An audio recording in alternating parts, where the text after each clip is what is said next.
Hello और इस नए विश्लेषण में सभी का बहुत बहुत स्वागत है। आज का हमारा विषय ना बहुत ही शांत, गहरा और एकदम फोकस करने वाला है।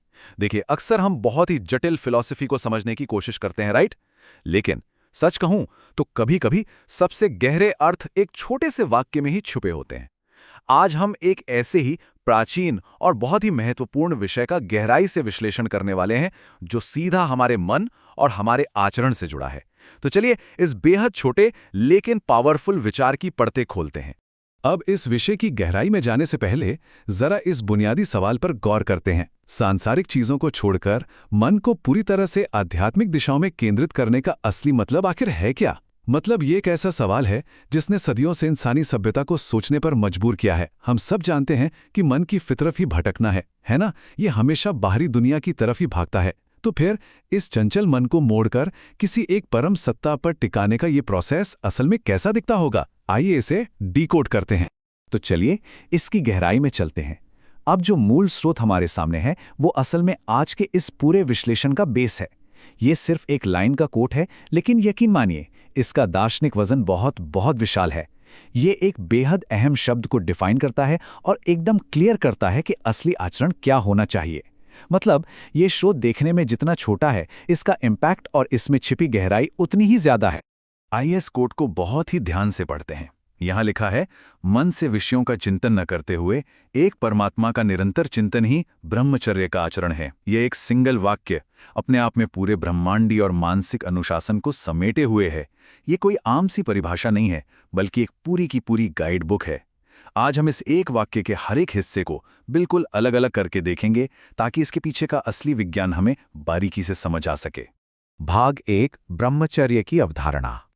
अब यहां जो बात सबसे दिलचस्प है ना, वो ये है कि इस मुख्य शब्द को बाकी के वाक्य से बिल्कुल अलग रखा गया है।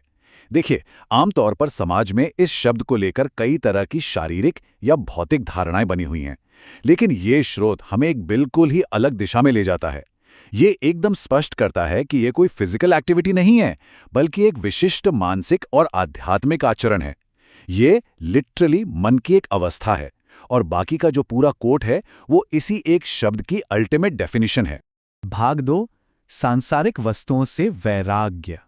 इस परिभाषा को पूरी तरह से समझने के लिए चलिए इसके पहले हिस्से की तरफ चलते हैं। मन से विषयों का चिंतन न करते हुए।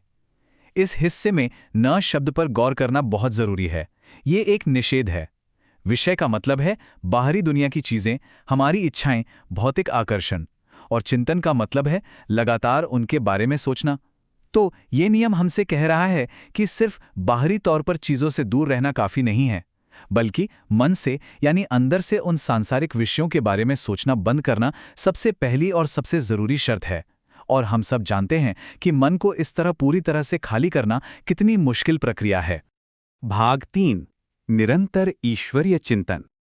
अब सवाल यह है कि जब मन ने सांसारिक विषयों के बारे में सोचना बंद कर दिया है, तो वो करेगा क्या? क्योंकि मन का नेचर ही ऐसा है कि वो कभी खाली बैठ ही नहीं सकता। तो यहाँ सबसे महत्वपूर्ण बात यह है, एक परमात्मा का निरंतर चिंतन। ये सिद्धांत का पॉजिटिव पहलू है। ये साफ तौर पर बताता है कि मन को एक्टिवली क्या करना चाहिए। यहाँ 2 शब्द बहुत अहम हैं, एक और निरंतर। मन को 10 अलग अलग जगह पर नहीं बांटना है, उसे केवल एक परम सत्ता पर केंद्रित करना है। और ये फोकस निरंतर होना चाहिए, मतलब बिना किसी ब्रेक या रुकावट के। ये मन को एक बिल्कुल नई और सर्वोच्च दिशा देने जैसा है। और ये उस मानसिक बदलाव को बहुत ही खूबसूरती से दर्शाता है जो इस पूरी प्रोसेस में होता है। एक तरफ हम देखते हैं कि हमें क्या नहीं करना है, यानी मन से विषयों का चिंतन हटाना, और दूसरी तरफ हम देखते हैं कि हमें क्या करना है, यानी परमात्मा का निरंतर चिंतन। ये एक बहुत ही सीधा विरोधाभास है। जैसे ही मन एक तरफ से हटता है, उसे तुरंत दूसरी तरफ लगाना होता है। मतलब एक को छोड़े बिना दूसरे को पूरी तरह से पकड़ना पॉसिबल ही नहीं है।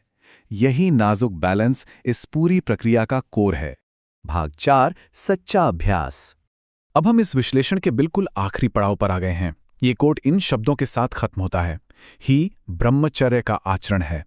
इसका सीधा सा मतलब यह है कि जब कोई इंसान उन दोनों मानसिक शर्तों को एक साथ पूरा कर लेता है, यानी विषयों से मन हटा लेना और उससे लगातार परमात्मा में लगा देना, तभी जाकर वो सही मायने में ये आचरण कर रहा होता है। ये कोई मेडल या पदवी नहीं है जो एक बार मिल गई और बात खत्म, बल्कि ये हर पल हर सेकंड किया जाने वाला एक एक्टिव अभ्यास है। अगर दोनों में से एक भी शर्त टूटती है तो वो आचरण उसी वक्त खंडित हो जाता है। चलिए आगे बढ़ते हैं और देखते हैं कि ये पूरी संरचना बनती कैसे है। यहाँ पूरा कोट एक बहुत ही लॉजिकल स्ट्रक्चर में सिमट जाता है। पहला कदम मानसिक रूप से संसारिक वस्तुओं से अलगाव, दूसरा कदम परम सत्ता पर निरंतर ध्यान, और तीसरा इन दोनों का सीधा रिजल्ट सच्चा आचरण। ये एक बेहद क्लियर फॉर्मूला है जो इस छोटे से स्रोत में छिपा हुआ था। ये हमें बताता है कि उच्च आध्यात्मिक लक्ष्यों को पाने के लिए कितनी ज्यादा सटीक और अनुशासित मानसिक संरचना की जरूरत होती है। इस पूरी चर्चा और गहराई से किए गए विश्लेषण के बाद ये आखिरी सवाल सच में गहराई से सोचने पर मजबूर करता है। जरा सोचिए, एक ऐसा मन जो जन्म से ही बाहरी दुनिया और उसके अनगिनत आकर्षणों में उलझा हुआ है, वो पूरी तरह से अपना निरंतर चिंतन सांसारिक वस्तुओं से हटाकर किसी अदृश्य परम सत्ता की ओर कैसे मोड़ना शुरू कर सकता है। इस मेंटल शिफ्ट की शुरुआत आखिर होती कैसे होगी? ये एक ऐसा विचार है जिसे सिर्फ शब्दों में नहीं बल्कि गहरे आंतरिक अनुभव में ही खोजा जा सकता है। इसी शांत और मननशील विचार के साथ हमारा आज का ये विश्लेषण यहीं पूरा होता है। इस सफर में हमारे साथ जुड़ने के लिए बहुत बहुत धन्यवाद।